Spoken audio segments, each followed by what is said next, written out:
serving the Republic of the Philippines for more than 75 years. Ito po ang Presidential Broadcast Service. Ang Pilipinas ngayon! Narito na ang pinakamainit na mga balita na nakalap sa bawat sulok ng bansa. Ihahatid sa bawat Pilipino saan man kayo sa mundo. Ang Pilipinas ngayon! Pakinggan ang bawat kaganapan sa bawat lalawigan. Ito ang Pilipinas ngayon!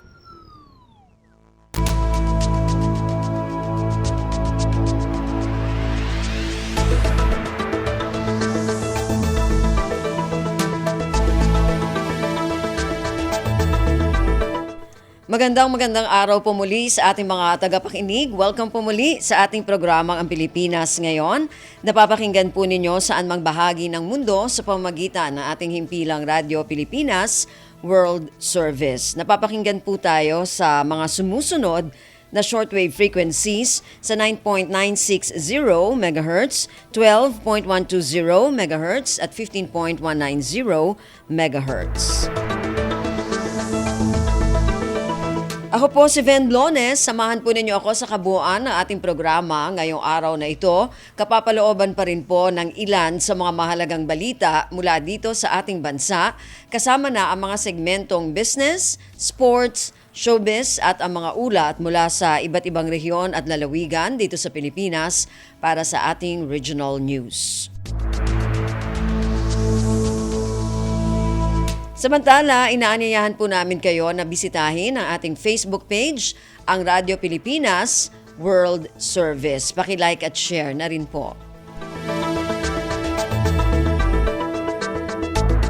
Ang tabayanan, sasa inyo na po sa ilang sandali ang kabuuan ng ating programang Ang Pilipinas Ngayon. Kumpleto, detalyadong balitaan, di papahuli sa mahahalagang kaganapan. Kamustahin ang inang bayan, ang Pilipinas ngayon.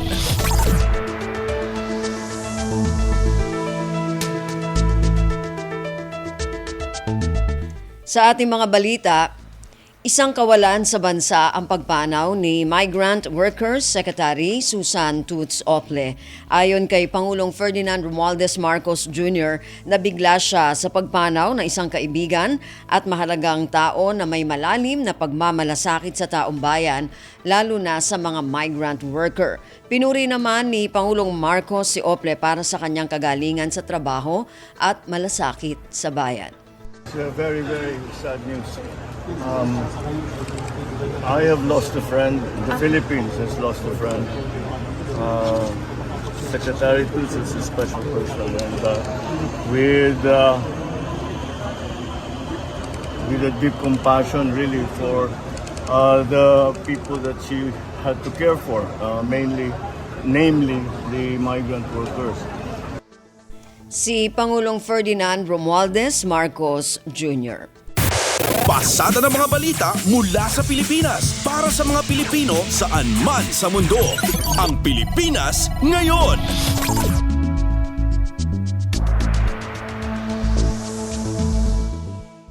Naging matagumpay ang resupply mission sa BRP Sierra Madre sa Ayungin Shoal. Ayon sa National Task Force for the West Philippine Sea o NTF-WPS, naging maganda ang tulungan ng Armed Forces of the Philippines o AFP at Philippine Coast Guard o PCG.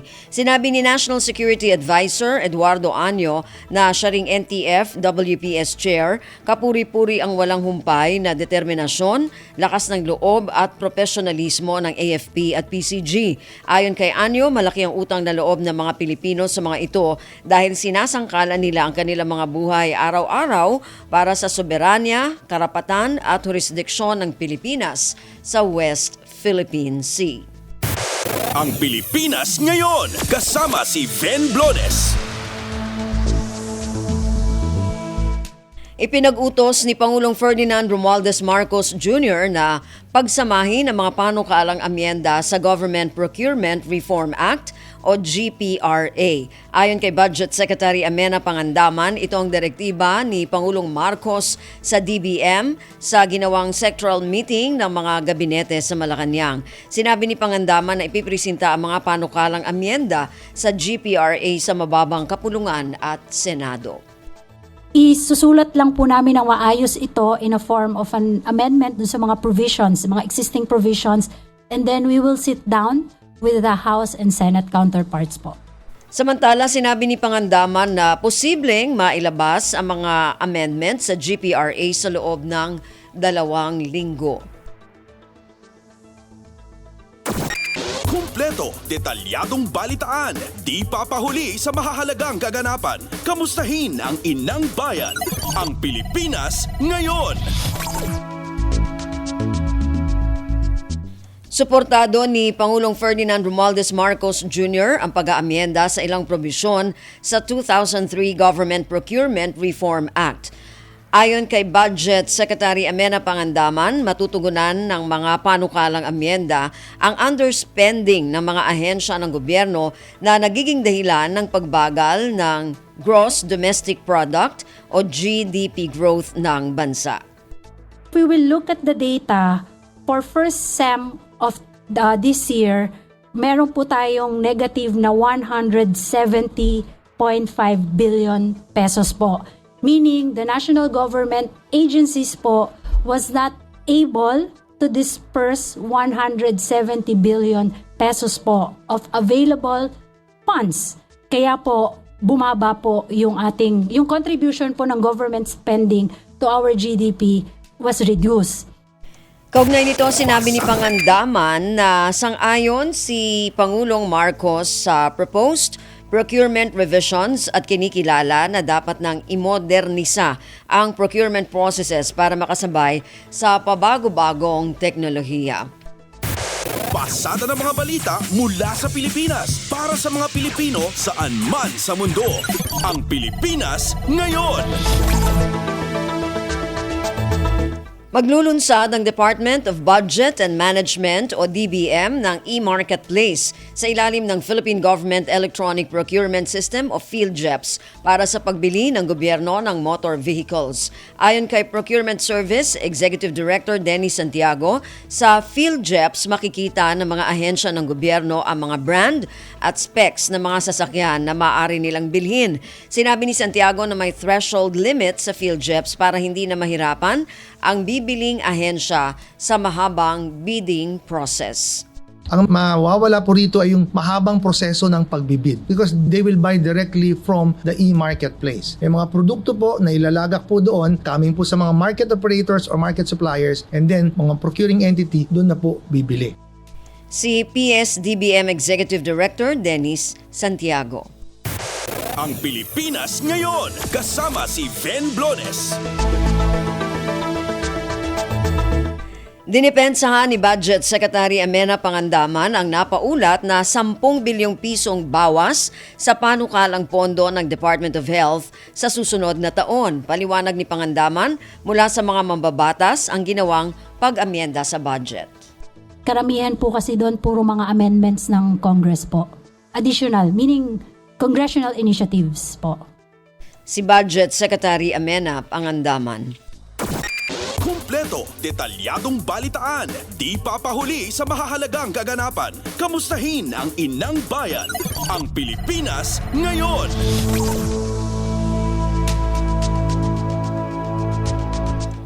Kinilala ni Pangulong Ferdinand Romualdez Marcos Jr. ang ambag ng Toyota Motor Philippines sa ekonomiya ng Pilipinas. Ayon kay Pangulong Marcos, maswerte ang bansa na may kapartner na car maker. Sinabi ng Pangulo na umaasa siya sa mas pinalakas na ugnayan ng Toyota at ng kanyang administrasyon para mapaunlad ang ekonomiya ng Pilipinas. We have always seen Toyota as being an important partner in that in everything in our development in the Philippines, and now especially in these difficult times, these are the partnerships that we think that I am certain will be of benefit not only to the Philippines but also to Toyota and even for our partners in Japan. Si Pangulong Ferdinand Romualdez Marcos Jr. Pasada ng mga balita mula sa Pilipinas para sa mga Pilipino saan man sa mundo. Ang Pilipinas ngayon. Nilinaw ng Department of Agriculture o DA ang inilaang 50 milyong piso na confidential funds para sa kagawaran sa ilalim ng 2024 national budget. Ito ay matapos mausisa ni ACT Teachers Party List Representative Franz Castro kung saan gagamitin ng ahensya ang naturang pondo. Ayon kay Assistant Secretary for DA, Inspectorate and Enforcement, James Cayug, gagamitin ng confidential funds anti-agricultural smuggling efforts katuwang ang iba pang ahensya ng pamahalaan. Bahagian niya ito ng kanilang mandato bilang miyembro ng National Intelligence Coordinating Board na tumutugon sa problema sa smuggling. Punto ng opisyal ang anti-agricultural smuggling efforts na ito ay upang makamit ang food security na bahagi ng usapin sa national security. Ang Pilipinas ngayon, kasama si Ben Blones. Magpapatupad ang Commission on Elections o COMELEC ng money ban 5 araw bago ang barangay at sangguniang kabataan elections o BSKE sa darating na Oktubre at 30. Paliwanag ni COMELEC Chairperson George Garcia, ang mga mahuhuli na may bitbit na kalahating milyong piso pataas at makikipagtransaksyon sa pamamagitan ng e-wallet sa 20 katao ay ipagpapalagay na sangkot sa vote buying. Pagbabahagi ni Garcia noong 2015 ang tanging pinigilan ay ang pag-withdraw ng 500,000 piso, ngunit ngayon ay binago na ang stratehiya. Hindi naman sasakupin ng money ban ang mga messenger, cashier at iba pang empleyado na trabaho ang pagdadala o paglilipat ng pera sa mga kumpanya. Ayon kay Garcia, ang 5 araw bago ang eleksyon ang ipinapalagay na panahon ng bilihan ng boto. Nangako naman ng pambansang pulisya na isasagawa ang mahigpit ngunit may paggalang at pag-iingat na checkpoints at inspections. Kumpleto, detalyadong balitaan, di papahuli sa mahahalagang kaganapan. Kamustahin ang inang bayan, ang Pilipinas ngayon. Naghain ng petisyon ng ilang transport groups sa Land Transportation Franchising and Regulatory Board o LTFRB para madagdagan ng 5 piso ang minimum fare sa mga pampasaherong jeep. Bukod dito, nakasaad din sa petisyon ang nais na dagdag na 2 piso at 80 sentimos bawat kilometro ng biyahe matapos ang unang 4 na kilometro. Inihain ng Pasang Mazda Alliance of Concerned Transport Organization o ACTO at Alliance of Transport Operators and Drivers Association of the Philippines o ALTODAP ang petisyon. Kasabay nito, hiniling din na aprubahan muna ng LTFRB ang piso na provisional fare hike kasama na ang pasahe sa modern jeepneys. Ang lumolobong presyo ng mga produktong petrolyo ang dahilan ng mga grupo sa kanilang petisyon. Sinabi ni Obet Martin, Pangulo ng Pasang Mazda, na maaring hindi aaprubahan ang 5 pisong dagdag pasahe at maaring magkaroon ng negosasyon ng hanggang 2 piso. Sasakupin ang hinihiling na dagdag pasahe ang Metro Manila muna at maghahain din ng katulad na petisyon sa gitnang Luzon at Calabarzon. Pasada ng mga balita mula sa Pilipinas para sa mga Pilipino saan man sa mundo. Ang Pilipinas ngayon.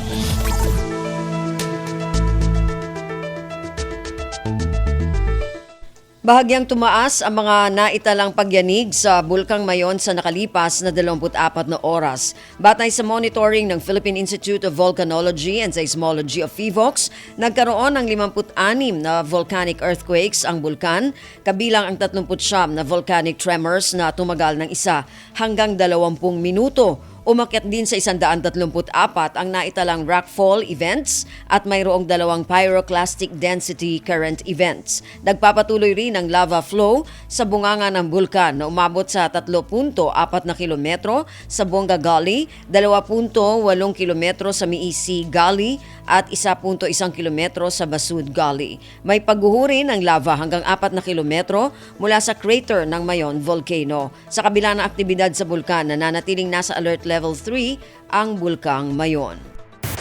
Ang Pilipinas ngayon, kasama si Ben Blones. Posibleng magpatupad ng road sharing ang Metropolitan Manila Development Authority o MMDA sa bike lane sa kahabaan ng Epifanio de los Santos Avenue o EDSA. Ayon kay MMDA Acting Chairperson Attorney Don Artes, kasalukuyang nagsasagawa ng pag-aaral ang ahensya kaugnay sa posibilidad na gawing shared lane para sa mga bisikleta at motorsiklo ang bike lane sa EDSA. Ayon kay Artes, magsasagawa ng pulong ang MMDA kasama ang stakeholders nito sa Agosto 29 na dadaluhan ng mga grupo ng siklista at motorcycle riders. Ito ay para makonsulta ang mga stakeholder bago sila magpasa ng rekomendasyon sa Department of Transportation na siyang magdedesisyon dahil proyekto nito ang bike lane. Matatanda ang batay sa monitoring ng MMDA, maraming motorcycle riders ang gumagamit ng bike lane sa EDSA simula nang suspindihin ang no contact apprehension policy. Kumpleto, detalyadong balitaan, di papahuli sa mahahalagang kaganapan. Kamustahin ang inang bayan, ang Pilipinas ngayon.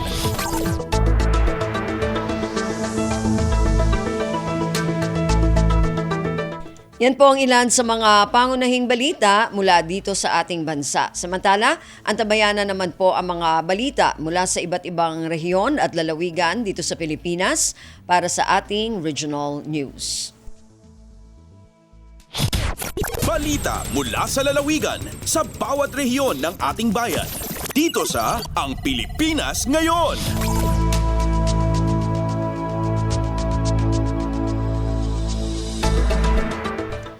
Dumako na tayo sa ating regional news para sa araw na ito. Unahin muna natin ang mga balita mula sa rehiyon ng Luzon. Mula sa Bontoc, preventive measures laban sa paglala ng kaso ng chikungunya sa bayan ng Paracelis at Natonin Mountain Province, pinaigting ng Provincial Department of Health Office at lokal na pamahalaan. Ang detalye ng balitang ito mula kay Donna Kawis Balyo. Pinapigsa ti Provincial Department of Health Office ken local government units ti panakaipatungpal dagiti preventive measure kontra iti panagkaro ti kaso ti chikungunya iti munisipyo ti Paracelis ken Natonin Mountain Province. Sigon iti report ni Provincial Health Officer 1 Dr. Caroline Yawan iti naangay a PDRRMC meeting dinmanon iti 678 ti kaso ti chikungunya iti duwa a munisipyo. Nagka-outbreak ti chikungunya sa Paracelis ang nakailistaan ti 678 a kaso bayat ang nagrugimatan sa Natonin ang nailistaan ti 14 cases. In padamag ti LGU Paracelis ang nagiwaras dan kadagiti mosquito nets iti umili nagisayang katdapay iti residual spraying ken information education campaign iti tulong ti provincial government ken DOH. Napalagipan met dagiti umili iti panang patalinaad iti kinadalos ti aglawlaw tapno maikat ti pag-itlugan dagiti lamok nga isut mangiwarwaras iti chikungunya. Nait se damag narpos na DZRA Bontoc. Donna Kawis Balyo para sa Radyo Pilipinas World Service. Balita mula sa lalawigan sa bawat rehiyon ng ating bayan. Dito sa Ang Pilipinas Ngayon. Maraming salamat, Donna. Yan ang ulat mula sa Bontoc. Samantala, dumako naman tayo sa Tabuk. Pagbubukas ng klase sa Tabuk, handa na ayon sa Schools Division ng naturang lungsod. Ang detalye ng balitang ito mula kay Renzi Roaquin. Nakasaganan iti amin para iti panaglukat iti 2023-2024 school year when no opening of classes dito siyudad iti Tabuk. Daititin pakamon ni Schools Division Superintendent Benedicta Gabatero, kabayatan itinaiwayat nga 3rd Quarter Division Management Committee meeting, hindi na pan alawas. Nairuar amin dagiti issues and concern kan dagiti kasapulan nga solusyon. Naipakamot ti division in charge ti kakalpas nga brigada eskwela, ana nga hindi na pan lalawas ken nagtultuloy aging gay ti panaglukat ti klase daytoy Agosto 29 agda mga tawan. Karaman pa ditoy iti oplan balik eskwela kan budget utilization. Inay ni Gabatero akasapulan nga mamonitor nga asto iti operasyon dagiti mati school canteen, masapul nga nadalos ken nasustansya dagiti mailako kan masapul pay nga imanehar daytoy iti mismo nga pagadalan wenno registered cooperative. patyan ni Gamatero, ano may sagana iti amin sakbay iti formala pa nagluka ti klase, ang baling nga productive, efficient ka na daan kalidad ti edukasyon, itanyaman na pagadalan wenno schools division. Para iti Radyo Pilipinas, Ren Sirowakin ipatpadamag, manipod iti DZRK Radyo Pilipinas. Balita mula sa lalawigan sa bawat rehiyon ng ating bayan. Dito sa Ang Pilipinas Ngayon. Maraming salamat, Renzi. Yan ang ulat mula sa Tabuk. Dumako naman tayo sa Lucena. Dolores Quezon nakatanggap ng highest financial report audit rating mula sa Commission on Audit. Ang detalye ng balitang ito mula kay Carmi Isles. Nakatanggap ng unmodified opinion o highest financial report audit rating para sa taong 2022 ang lokal na pamahalaan ng Dolores Quezon mula sa Commission on Audit. Ayon sa pabatid ng Ula Dolores Facebook page, tinanggap ni Municipal Accountant Eden Sleta Gaurano ang sertipiko sa isang seremonya kamakailan sa Quezon Provincial Capital kasama si Governor Dr. Helen Tan. Ang unmodified opinion ang pinakamataas na markang ibinibigay ng COA sa lokal na pamahalaan sa usapin ng pamamahala at paggamit ng pondo. Paliwanag ng LGU ang pagawad sa Dolores ng pinakamataas na markang ito ay nangangahulugan na ang pamahalaang bayan ay hindi nakitaan ng anumang irregularidad at anomalya sa paggamit ng budget ng pamahalaang lokal. Pinasalamatan naman ng LGU ang mga kawani at pinuno ng mga tanggapan sa anila ay pagsunod ng mga ito sa mga itinakdang regulasyon upang siguraduhin na tama, wasto at naaayon sa batas ang lahat ng pinagagamitan ng pondo. Mula sa RP Lucena, ito si Carmi Isles para sa Radyo Pilipinas World Service. Balita mula sa lalawigan sa bawat rehiyon ng ating bayan. Dito sa Ang Pilipinas Ngayon. Maraming salamat, Carmi. Yan ang ulat mula sa Lucena. Dumako naman tayo ngayon sa Palawan. African swine fever hindi makakarating sa Palawan ayon sa Palawan Swine Producers Association. Ang detalye ng balitang ito mula kay Miriam Basig. Positibo ang nanginay ng Palawan Swine Producers Association o PSPA nga hindi kabot ang ing sususpesaran nga kasong African Swine Fever o ASF nga naging dahilan ng pagkapatay ang alos 2 kagatos nga ing sasagod nga mga baboy sa Puro ang Kukuro nga sakop ang munisipyo ang Magsaysay, Palawan. Sigongan kay Ariel de Colongon, konsulta ng PSPA, ara dapat ng kabere-bere sa dadi, tengad unaw na bakan para sigurado kung ASF tengad ang dahilan ng pagkamatay ang mga baboy sa lugar. Makunta na ing kaso kumpirma nga ASF dya. Marira ang purong dato igbalagda naman bakan magiging madasig ang pagwasa gidiya. Aga para tanara na maayos na akaplastar ang mga dadasoni ang probinsya pag-abot sa mga pagpagi para miwasan ng ASF igpadayon da ang pagpanid tingadigi. Madadamdaman ang probinsya ang Palawan ig syudad ng Puerto Princesa ang mga kagapil sa pera na lamang kalugar sa Pilipinas nga ara na sa sila ng ASF. Animan hasta dadi ay ing tutumod parangad nga kagapil sa green zone. Puerto sa dadi ay ang ilat ang probinsya ig Puerto Princesa City Veterinary Office ang magiging resulta ang ingbel na mga samples alin sa mga napatay ng mga baboy sa Puro ang Kukuro. Agalindigi sa Radyo Pilipinas Palawan, dya si Miriam Basig para sa Radyo Pilipinas World Service. Balita mula sa lalawigan sa bawat rehiyon ng ating bayan. Dito sa Ang Pilipinas Ngayon. Maraming salamat, Miriam. Yan ang ulat mula Palawan at kabuuan na ulat mula sa rehiyon ng Luzon. Dumako naman tayo sa rehiyon ng Kabisayaan mula sa Calbayog Flood Control Project laban sa Flood Control Project itinayo sa Barangay Buena Vista, San Jorge, Samar. Ang detalye ng balitang ito mula kay Suzette Pretencio. Natapos na ang construction sa flood control structure nga gintindog sa Gandara River ng Buena Vista Bridge sa Barangay Buena Vista, San Jorge, Samar, sumala sa Department of Public Works and Highways Samar 1st District Engineering Office.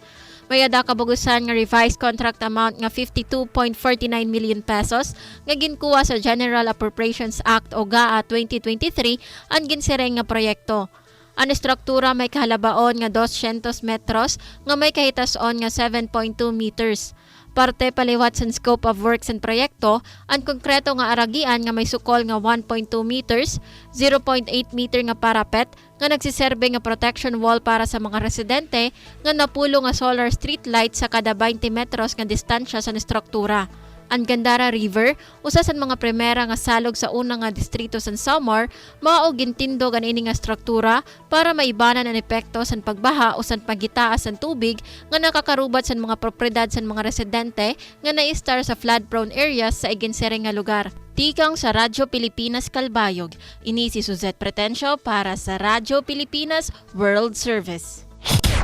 Balita mula sa lalawigan sa bawat rehiyon ng ating bayan. Dito sa Ang Pilipinas Ngayon. Maraming salamat kay Suzette mula dyan sa Kalbayog at yan po ang naging kabuuan naman ng ulat mula sa rehiyon ng Kabisayaan. Dumako naman tayo sa rehiyon ng Mindanao mula sa Tandag. Kapulisan sa Surigao del Sur nagsagawa na ng threat assessment sa lahat ng mga barangay sa buong probinsya para sa nalalapit na BSKE. Ang detalye ng balitang ito mula kay Raymond Aplaya. Nagpadayon karon ang gihimong threat assessment sa Surigao del Sur Police Provincial Office ngadto sa tanang mga barangay sa tibok probinsya. Samtang nagkaduol aga pagpaigayon sa October 30 Barangay and Sangguniang Kabataan Elections o BSKE. Sa pagiginabi sa Radyo Pilipinas Tandag, gibutyag ni OIC Provincial Director Police Colonel Harry Domingo nga sa 309 ka mga barangay sa tibok probinsya, 255 niini ang gikonsidera nga mga election areas of no security concern. 5 ang election areas of concern o 49 ka mga election areas of immediate concern.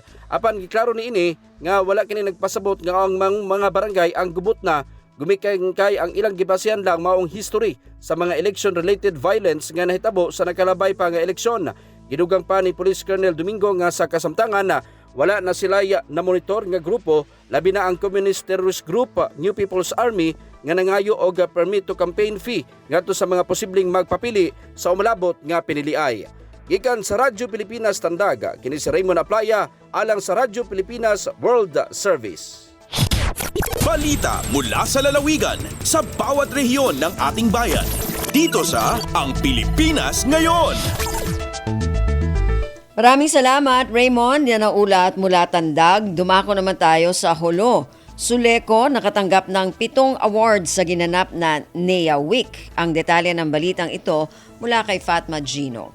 Nakatayma kalaguan in Sulu Electric Cooperative Incorporated at awas Suleco hapiaon National Electrification Administration Week sinagkaanuyaon. Haway tay Parayda Jalani, General Manager sin Suleco.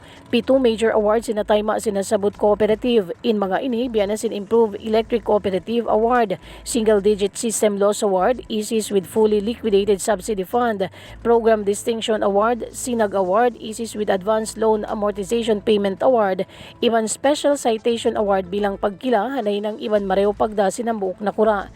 Iniray nga sabab sin paglugto sin mga tao sin Suleco, hakagi sin mahukot pagpapanaw ha mga program, biyan na sin rehabilitation, iban na tulong tawang sin mga member consumer owner ang may magbabayad hawakto sin palutangan nila pa Suleco hanggang timaas in collection sin nasabot cooperative. Dahil nga RP Holo, ini Fatma Diligino para sa Radyo Pilipinas World Service. Balita mula sa lalawigan sa bawat rehiyon ng ating bayan. Dito sa Ang Pilipinas Ngayon. Maraming salamat Fatma, yan ang ulat mula sa Holo at kabuuan na ulat mula sa rehiyon ng Mindanao. At narinig po ninyo ang ating regional news para sa araw na ito, kalipunan ng mga balita mula sa iba't ibang rehiyon at lalawigan dito sa Pilipinas. Samantala, antabayan na naman po ang ating mga segmentong business, sports at showbiz.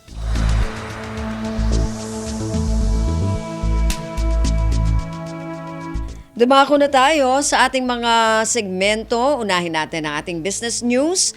Narito si Erwin Peñano.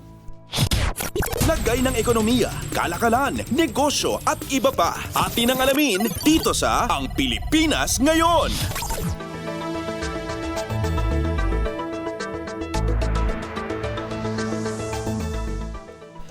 Magandang araw, narito na ang mga nangungunang balita sa larangan ng pagninegosyo at kalakalan. Inuulat ng telecommunications company na Globe ang 46% pagbaba ng mga nakaharang na bank-related scam at spam message sa unang semestre ng taon. Ayon sa Globe, bumaba ng 4.85 milyon ang mga na-block na bank-related scam at spam message mula Enero hanggang Hunyo ngayong taon, 46.5% mas mababa kumpara sa lampas 9 na milyong naharang sa kaparehong panahon ng 2022. Kinakitaan din ng signipikong pagbaba ang second quarter ng 2023 kung saan humigit 770,000 lamang ang naitalang blocking ang nasabing mga panloloko mula sa 5.1 milyong naharang noong nakaraang taon. Para kay Globe Chief Information Security Officer Anton Bonifacio, ang malaking pagbaba ay bunga ng kolaborasyon ng industry leaders at regulators para masawata ang mga cyber fraud. Ayon sa kanya, ang kanilang partnership sa mga bangko at iba pang financial institution ay nagpadali sa kanilang implementasyon ng mga epektibong hakbang laban sa mga panloloko online. Nakarang taon nang makipag-tie up ang Globe sa Bankers Association of the Philippines at sa iba pang bangko sa layong maharang ang mga spam na madalas ipinadadala sa emails. Tiniyak naman ng kumpanya ang patuloy ang kanilang pamumuhunan sa mga teknolohiya, mapalakas lamang ang spam reporting at filtering. Lagay ng ekonomiya, kalakalan, negosyo at iba pa. Atin ang alamin dito sa Ang Pilipinas Ngayon.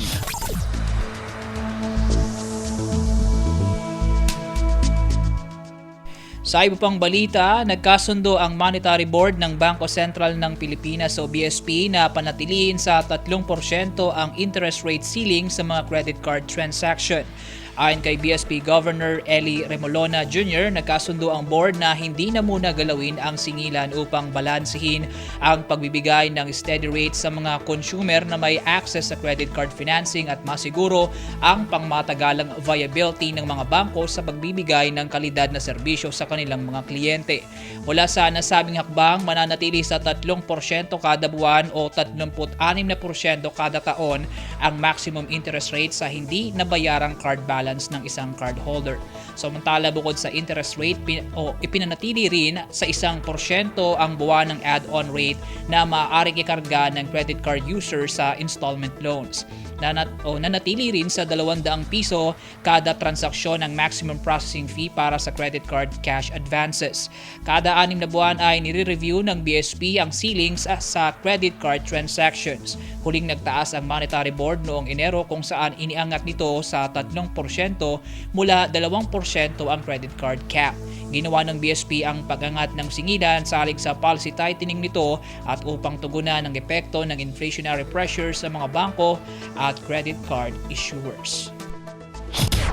Lagay ng ekonomiya, kalakalan, negosyo at iba pa. Atin ang alamin dito sa Ang Pilipinas Ngayon.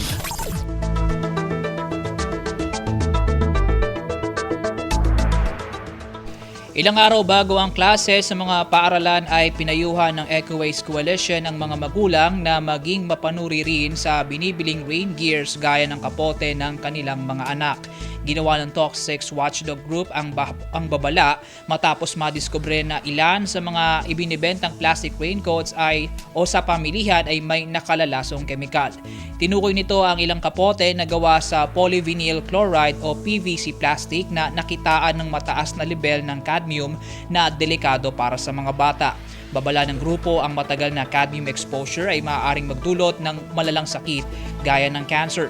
Para naman maiwasan ito, pinayuhan ng Ecoways Coalition ng mga mamimili na huwag bumili ng mga plastic rain gear na may matapang na amoy kemikal at may markang PVC o vinyl.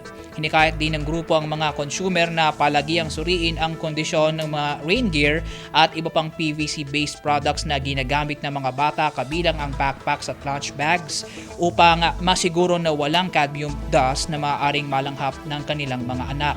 Kamakailan nang manawagan din ang grupong Ban Toxics para sa tamang impormasyon sa mga ibinibentang kagamitang pang-eskwela.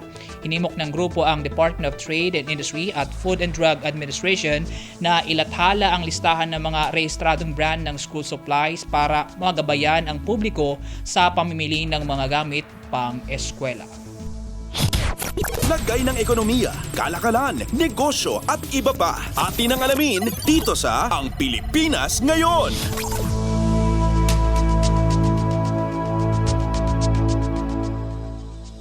At yan po ang mga nangungunang balita sa larangan ng pagninegosyo at kalakalan. Para sa Radyo Pilipinas World Service, ako po si Win Peñano. Magandang araw pong muli. Lagay ng ekonomiya, kalakalan, negosyo at iba pa. Atin ang alamin dito sa Ang Pilipinas Ngayon.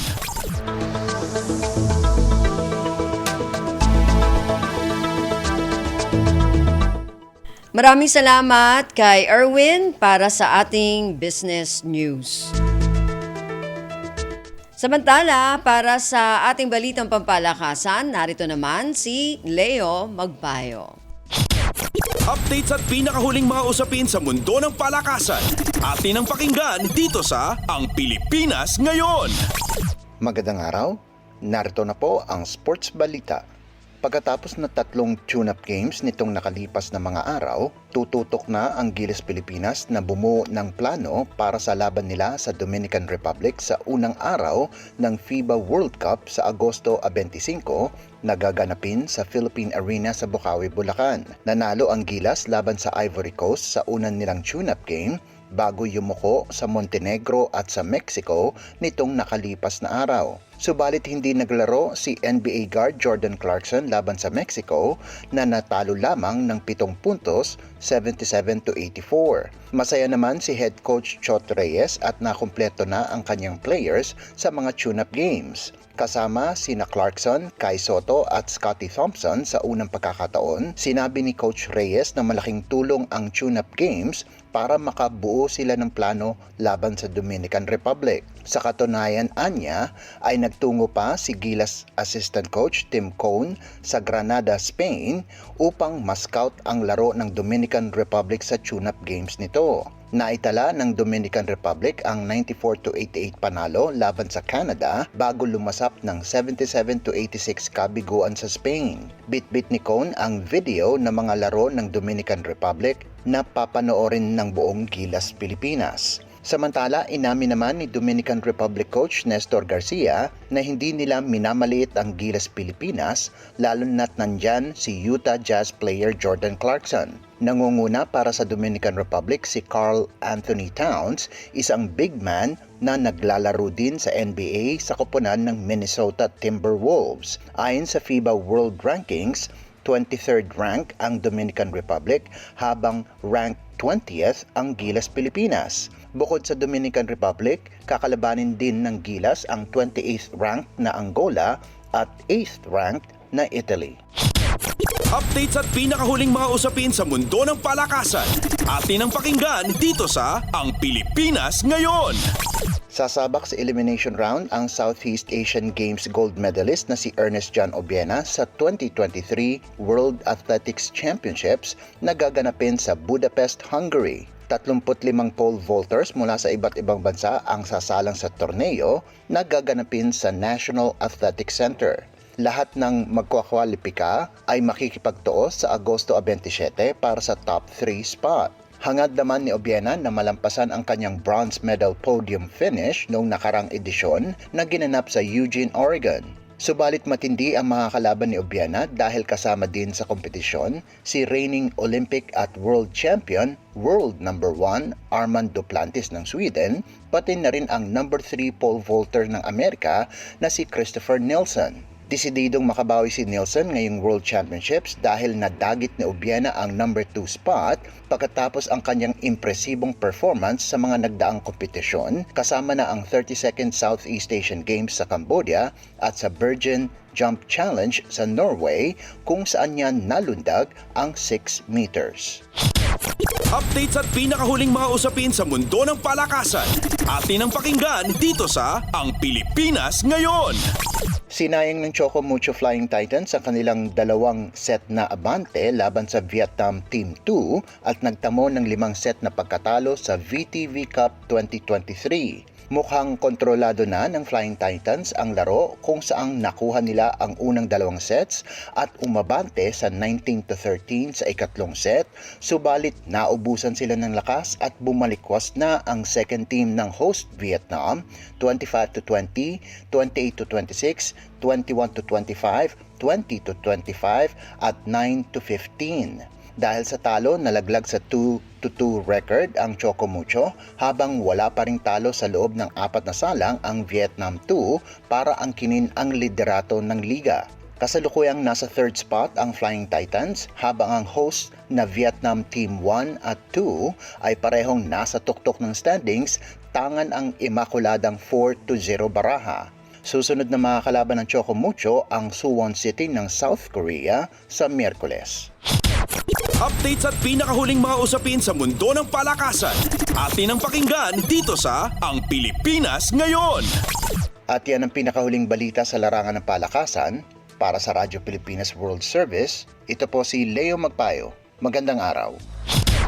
Updates at pinakahuling mga usapin sa mundo ng palakasan. Atin ang pakinggan dito sa Ang Pilipinas Ngayon.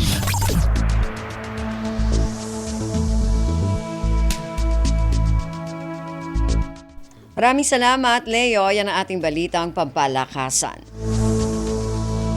Samantala, para sa mga nag-aabang ng mga chismis mula sa mundo ng showbiz. Para sa ating showbiz balita, narito si Stephanie Vicente.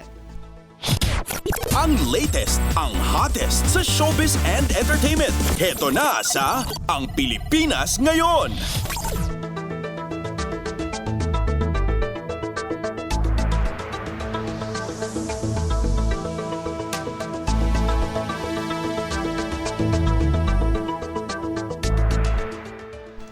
Magandang araw! Nagbabalik ang paboritong segmento ng mga chismoso at chismosa, ang segmentong Balitang Artista. Narito muli ang inyong chika Dora, Steph Vicente, upang ihatid ang mga pinakamaiinit na showbiz balita para sa araw na ito. Hindi ko na patatagalin pa ang ating introduction at simulan na natin ang ratsyada ng mga chika. Mariing pinabulaanan ni Vice Ganda na binitawan na niya ang alagang si Aura Briguela matapos nitong masangkot sa isang kaguluhan sa isang bar sa Makati City nitong nakaraang Hunyo. Giit ni Vice, quote-unquote, "Yes, she is still my talent."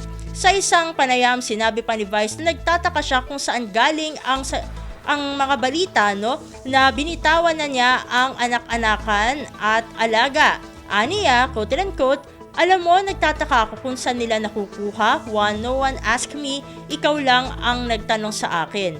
No one asked me, I was not interviewed by anyone, kaya nagtataka ako kung saan nila nakukuha ang mga chikang iniwan ko si Aura."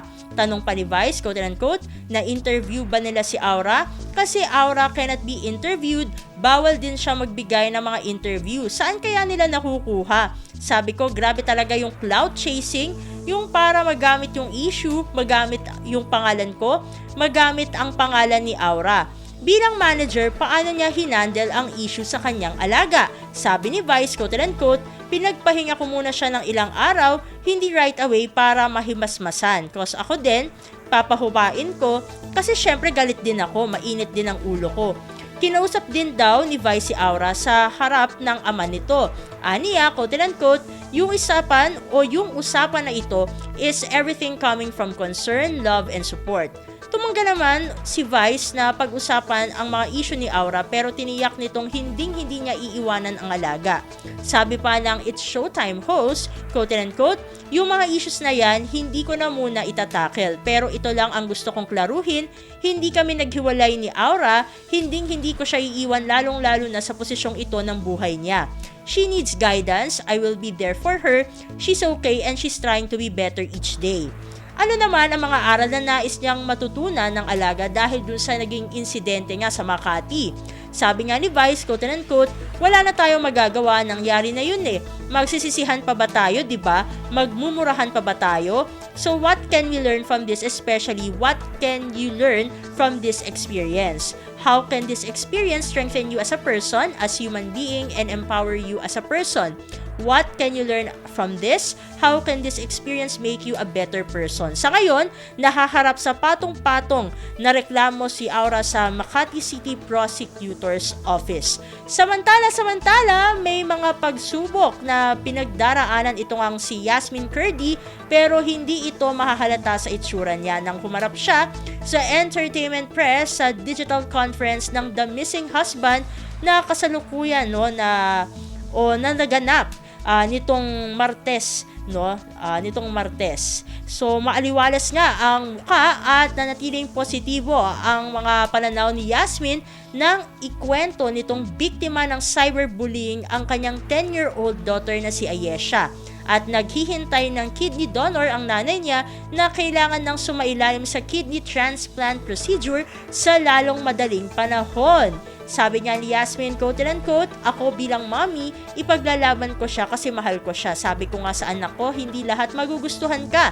Sabi ko kapag marami kang fans, marami ka rin bashers. In life, yan ang realidad ng buhay. You have to be strong. Basta ako, lagi akong nandito kapag alam ko na tama yung anak ko, I will always fight for her.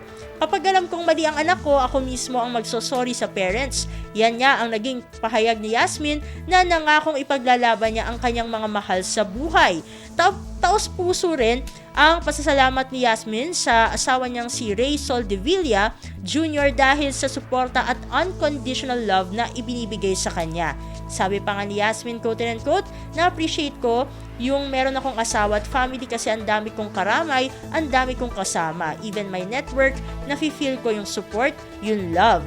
At yun na nga, speaking of, nagpasalamat din si Yasmin sa kanyang home studio, ang GMA7, dahil hindi siya binigyan ng mga showbiz commitment habang inaalagaan niya ang inang may karamdaman. Dahil nga sa overwhelming support na natanggap, hindi napigilan ni Yasmin na magkwento tungkol sa sorpresa nito para sa kanyang ina na hindi na sorpresa dahil nga binuking na nga, ibinulgar ni Yasmin ito sa Zoom press con ng The Missing Husband. Quote-unquote, "Nabilhan ko siya ng bahay, katabi lang ng bahay ko, pero hindi pa na ipapakita sa kanya. Sabi ko, surprise lang muna." So excited siya. Hindi pa niya nakikita, titira doon ng mom ko, yung lola ko na 80 years old, my cousin na nasa amin na since 2 years old. So I'm very happy kasi lalapit na sa akin yung lola ko and my mom.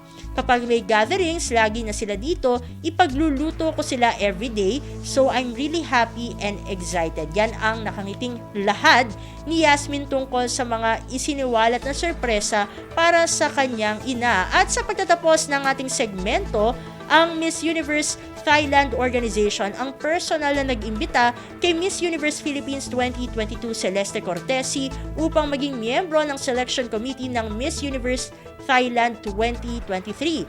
Lumipad nga si Celeste sa Bangkok, Thailand para sa grand coronation ng mananalo at magiging kinatawan ng Thailand sa Miss Universe 2023 na magaganap sa El Salvador sa November 18. Ayan.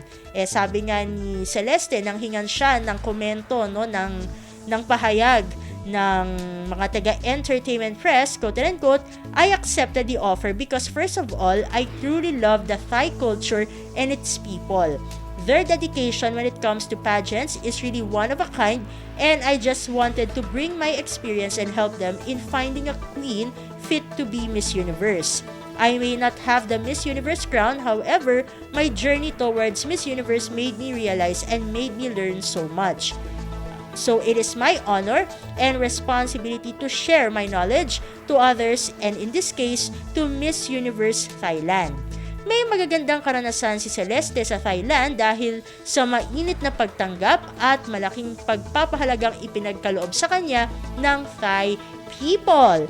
Naku! Konti lang ang oras natin para sa ating segmentong Balitang Artista. Maraming salamat mga kachismis para sa inyong pakikinig sa ating segmento. Ako muli ang inyong Chika Dora, Steph Vicente para sa Radyo Pilipinas World Service. Ang latest, ang hottest sa showbiz and entertainment. Heto na sa Ang Pilipinas Ngayon.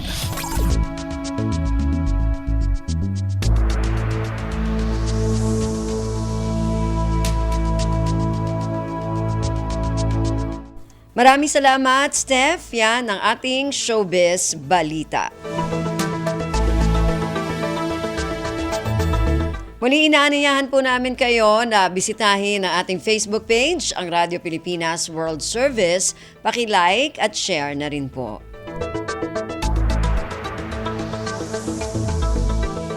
At narinig po ninyo ang kabuuan ng ating programang Ang Pilipinas ngayon. Magpapasalamat muna tayo sa mga nakasama natin sa ating programa ngayong araw na ito.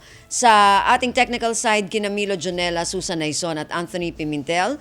Maraming salamat din sa ating mga executive producer, kina Stephanie Vicente at Jerome Toledo. Maraming salamat din sa mga nakasama natin sa ating mga segmento para sa ating business news, kay Erwin Peñano, sa Sports News kay Leo Magpayo, at sa mga kasama natin na nag-ulat mula sa iba't ibang rehiyon at lalawigan dito sa Pilipinas para sa ating regional news at sa ating station manager na si Mr. Ray Sampang. Hanggang sa susunod na edisyon ng ating programang Ang Pilipinas ngayon, ito pong muli si Ven Blones. Maraming salamat po at mabuhay po tayong mga Pilipino. At yan ang Pilipinas ngayon. Muling samahan si Ven Blones sa parehong oras at alamin ang pinakahuling mga kaganapan at balita saan man kayo naroon. Ang Pilipinas ngayon.